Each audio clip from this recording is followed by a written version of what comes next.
8h15 sur Europe 1, l'heure de retrouver Sonia Mabrouk et son invité ce matin, le gouverneur de la Banque de France, François Villeroy de Galhau. Bienvenue à vous et bonjour François Villeroy de Galhau. Bonjour Sonia Mabrouk. On va évoquer ce matin les sujets de croissance, de dette, d'épargne, mais tout d'abord une grande étude que vous nous livrez en exclusivité ce matin sur Europe 1. La Banque de France a donné la parole aux Français sur l'inflation, la politique monétaire et ce qu'ils en attendent. D'abord, est-ce que ça intéresse les Français? Est-ce que ce sont des questions qui les intéressent? Alors effectivement, nous avons fait une opération sans précédent, qui était la Banque de France à votre écoute. Nous l'avons d'abord fait pour une raison européenne, parce que ça fait partie de la revue de stratégie lancée par Christine Lagarde dans tous les pays de la zone euro. Mais on a insisté particulièrement en France, parce que la Banque de France est au service de tous les Français. Elle appartient à tous les Français d'ailleurs, et nous leur devons la clarté. Alors les Français, il y a un paradoxe, les Français sont attachés à leur monnaie, à l'euro. Quand vous dites euro, il y a plus de 70% des Français qui le soutiennent. Mais effectivement, ils ne connaissent pas la politique monétaire qui est le moyen de cette monnaie. Et c'est une des premières choses qu'ils nous ont dites, à plus de la moitié, c'est nous, on ne connaît pas du tout la politique monétaire. Entre nous, Sonia Mabrouk, c'est pas très surprenant, je le vois aussi avec mes proches. Moi, ça m'arrive d'essayer d'expliquer à mes enfants aussi ce que je fais.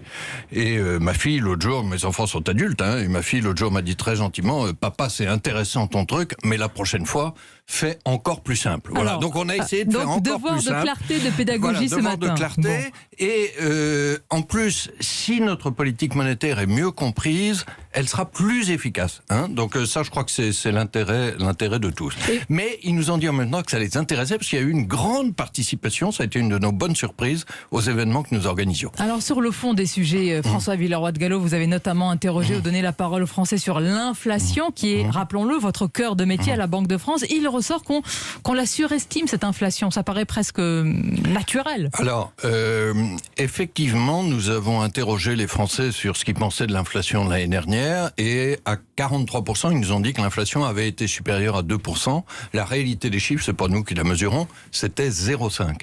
Alors c'est effectivement assez naturel parce que chacun de nous est plus sensible dans sa vie aux prix qui montent, on les retient plus qu'aux prix qui baissent. C'est naturel. Pour autant, c'est pas là-dessus, les Français ne voient pas tout à fait juste, mais ils nous ont dit deux choses, je crois, très intéressantes. La première, c'est attention au coût du logement. Nous avons l'impression, nous, Français, que le coût du logement n'est pas assez pris en compte. Est-ce que ce n'est qu'une impression ? Ça dans la revue de stratégie. Est-ce que ce n'est qu'une impression ? Alors, nous allons voir comment nous pouvons corriger cela. Et puis, alors, il y a une deuxième chose, c'est qu'autant les Français, comme d'ailleurs les Allemands, comme à peu près tous les pays, se trompent en général sur le niveau exact de l'inflation.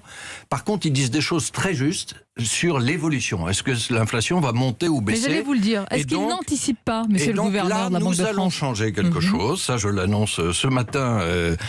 Nous allons mesurer ce qu'on appelle les anticipations d'inflation, c'est-à-dire la façon dont les PME ou dont les ménages français voient l'évolution de l'inflation dans les mois qui viennent. Et ça, c'est très important sur la politique monétaire parce que ça va guider un peu leur comportement sur les prix et les salaires. C'est-à-dire comment nous, citoyens, nous percevons cette inflation. Par exemple, moi, depuis notre poste d'observation, depuis le mien, je peux vous dire que je crains des tensions en ce moment sur les délais de livraison et les prix des matières premières qui font craindre une inflation non maîtrisée. Est-ce que j'ai la bonne perception des choses? Alors, vous avez raison, il y a aujourd'hui des tensions sur les matières premières, sur certains composants. On a beaucoup parlé des semi-conducteurs, ou on a parlé du bois dans le bâtiment.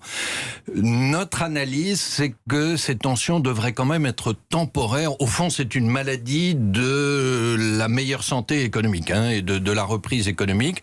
Et donc l'inflation devrait monter un peu en 2021, mais redescendre ensuite en 2022 et 2023. Notre prévision est à 1,4% pour l'ensemble de la zone euro. Alors, autre question, François Villeroy de Galhau, de cette grande étude qu'a menée la Banque de France auprès vraiment de très nombreux Français, et y compris les plus jeunes d'entre nous, elle concerne la politique monétaire. Mais très sincèrement, est-ce que vous pouvez nous dire ce matin, et on parle également à votre fille qui vous a posé la question, quelles implications concrètes dans nos vies à nous, dans nos vies quotidiennes? Alors une indication d'abord sur le succès de ces rencontres. Qui nous a surpris nous-mêmes, je dois dire. C'était des rencontres toutes en ligne pour cause de Covid, mais nous avons fait une rencontre nationale. Il y a eu plus de 100 000 participants en direct ou en replay. Ensuite, nous avons fait une rencontre par région et il y a eu en moyenne 1000 participants à chaque fois. Nous avons recueilli plus de 600 questions, donc c'était vraiment très riche. Ce que les Français nous disent, c'est expliquez-nous la politique monétaire parce que ça nous intéresse, c'est important particulièrement en période de crise. Mais avant de nous expliquer, écoutez-nous.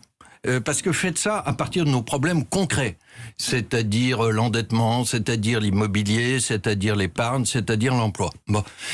Et donc, nous allons chaque année, ça aussi je veux le dire ce matin, reproduire une rencontre nationale de la politique monétaire, et puis nous allons rendre tous nos documents beaucoup plus accessibles à partir des questions quotidiennes des Français. Nous avions déjà fait beaucoup de progrès, y compris en ouvrant la Cité de l'économie il y a 2 ans, mais on va amplifier les choses.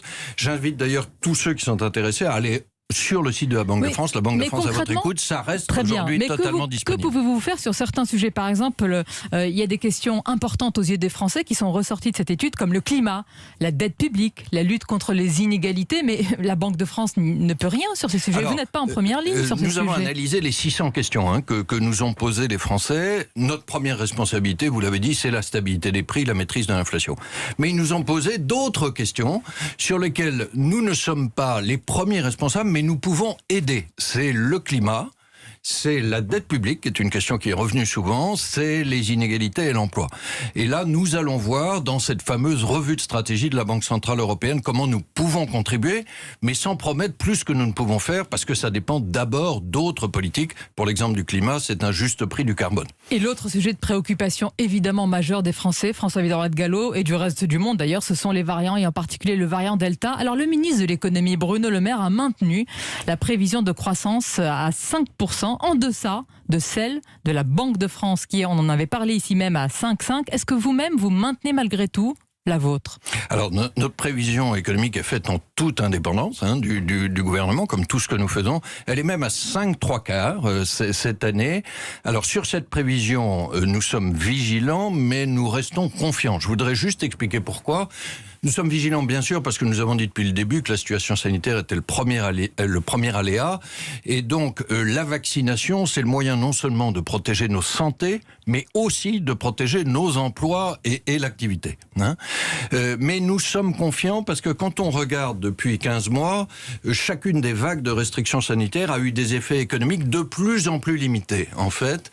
Et donc, notre prévision de 5,75 ne devrait pas être significativement affectée, même si il devait y avoir un nouveau train de restrictions à l'avenir.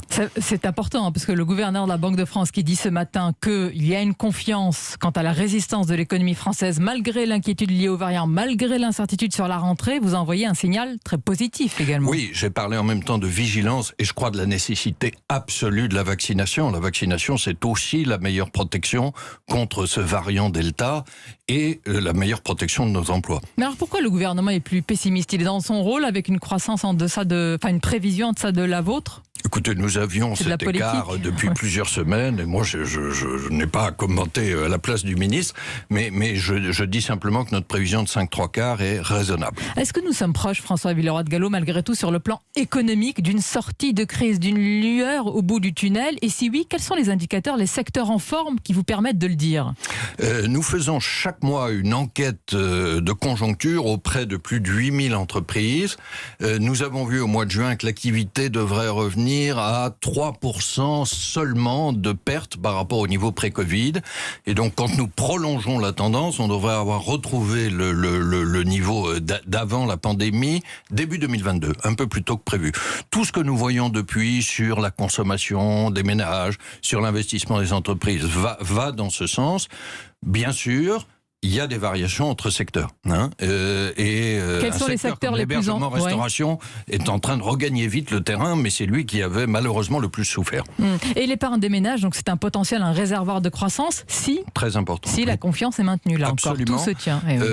L'épargne des ménages supplémentaires du Covid, parce que en gros, en moyenne, le revenu a été maintenu et la consommation, évidemment, a souffert des restrictions. La différence entre les deux, c'est cette épargne Covid supplémentaire que nous estimons déjà à 142 milliards d'euros à la fin du mois de mars dernier, peut-être 180. Qu'est-ce qu'elle attire comme convoitise, peut-être cette épargne? 180 à la fin de cette année. Oui. Alors cette épargne, elle sert déjà à l'activité économique. Elle est sur des dépôts certains bancaires. aimeraient qu'elle serve plus. Qui en même temps finance les prêts, mais ce que nous prévoyons, c'est qu'elle sera utilisé, consommé très progressivement à partir de l'année prochaine. Le rythme de consommation dépendra, c'est vrai, de la confiance des ménages et notamment du fait qu'on sorte complètement de cette crise sanitaire. Et avec un événement, si je puis dire, aujourd'hui, c'est le coup d'envoi des soldes. On verra si cette consommation se maintient durablement. Au niveau des entreprises, François Villeroy-de-Galhau, des PME, TPME, leur endettement a progressé. Cependant, l'exécutif n'est pas inquiet quant à une potentielle vague de faillite. Vous êtes du même avis ? Alors là aussi, nous sommes attentifs. C'est vrai que l'endettement des entreprises a beaucoup augmenté, d'à peu près 13%. Ça, c'est le succès des PGE, notamment en France. Mais en face de cet endettement, il y a beaucoup de trésorerie. Et ça a été une bonne nouvelle de la crise. L'amortisseur public a marché. La trésorerie a augmenté presque autant que la dette. Donc quand vous regardez la dette nette des dépôts et de la trésorerie, elle a pratiquement pas bougé. Pour autant, on va regarder entreprise par entreprise. En particulier, nous focalisons sur les entreprises dont la dette a augmenté et la trésorerie diminué. Vous ferez des efforts. Et là, on sera attentif. Ça représente à peu près 6 à 7% des entreprises. Un peu plus dans l'hébergement-restauration, sur lequel on va être particulièrement présent. Monsieur le gouverneur de la Banque de France, quelle est la réforme la plus urgente à vos yeux ? Une réforme des retraites ou bien un vrai plan de réduction des dépenses publiques ? Alors, c'est pas à la Banque de France de faire l'agenda des réformes. Je crois que la France a dépensé sans compter pendant la crise Covid, et il le fallait. Au fur et à mesure qu'on sort de la crise Covid, il faut retrouver la maîtrise de nos dépenses publiques. De ce point de vue-là, les deux réformes que vous évoquez sont bienvenues. C'est pas à moi d'en choisir le calendrier et les modalités. Mais je vais peut-être vous surprendre, Sonia Mabrouk. Je vais ajouter une troisième réforme que je crois, elle, extrêmement urgente. C'est tout ce qui concerne la formation, l'apprentissage, la bataille des compétences. Parce que la première menace sur la reprise aujourd'hui, c'est les difficultés de recrutement des entreprises. Ça, c'est le problème de l'économie française depuis des années. Nous le voyons revenir trop vite. Mais vous êtes favorable à ce que l'âge légal de départ à la retraite soit repoussé à 64 ans ? Non, j'ai pas. Heureusement, ça relève du débat démocratique. Je n'ai pas à me prononcer là-dessus. C'est un choix du président de la République, du gouvernement, du Parlement. La Banque de France, elle est en charge de la stabilité des prix. Mais une volonté réformatrice serait une bonne chose sur le plan économique ? Pour dire un mot de la dette publique dont vous parliez, je crois que si nous voulons nous désendetter une fois sortis de la crise, il faudra ajouter 3 ingrédients. Le temps, il faudra 10 ans. La croissance, ça veut dire plus de réformes pour avoir la croissance la plus forte, et puis une meilleure maîtrise des dépenses publiques. On va conclure. Une question pour nos auditeurs. Est-ce que vous nous conseillez des investissements sur les crypto-monnaies ? Non. C'est pas votre rôle. D'abord, c'est pas mon rôle. Ensuite, c'est pas des crypto-monnaies, parce que si vous prenez le Bitcoin, une monnaie, c'est quoi ? Sa valeur est stable et elle est acceptée comme moyen de paiement. Il n'y a pas plus instable que le Bitcoin, et donc il va falloir le réglementer plus strictement. Les États-Unis le font. J'ai dit hier que l'Union européenne devait le faire vite. Par contre, il faut accepter l'innovation, et donc la Banque centrale européenne étudie sérieusement un euro numérique qui pourrait servir aussi pour les particuliers. Nous allons décider en juillet si nous lançons un prototype, et ensuite à horizon de quelques années, ça pourrait être un e-euro à la fois pour les particuliers, pour les entreprises, pour les institutions financières. Ça pose beaucoup de questions, mais ça peut être la logique de l'innovation d'avoir un euro numérique de banque centrale. Beaucoup de questions, mais un grand défi, l'e-euro. Et vous avez entendu Mathieu, le Bitcoin, attention, avec prudence, il faut y aller pour les investissements. Merci François Villeroy-de-Galhau, bonne journée à vous. Vous n'en avez pas, vous, François Villeroy-de-Galhau, des bitcoins ? Il se trouve que je n'en ai pas, mais je crois que c'est réservé surtout à des investisseurs extrêmement avisés, prêts à prendre des risques. Si je peux ajouter une phrase, si un jour un conseiller vous dit j'ai un produit d'épargne merveilleux qui ne présente aucun risque et qui rapporte beaucoup, fuyez. Ce conseiller est soit un escroc, soit un incompétent. C'est le meilleur conseil que je puisse donner à votre micro. Un bon entendeur, merci beaucoup.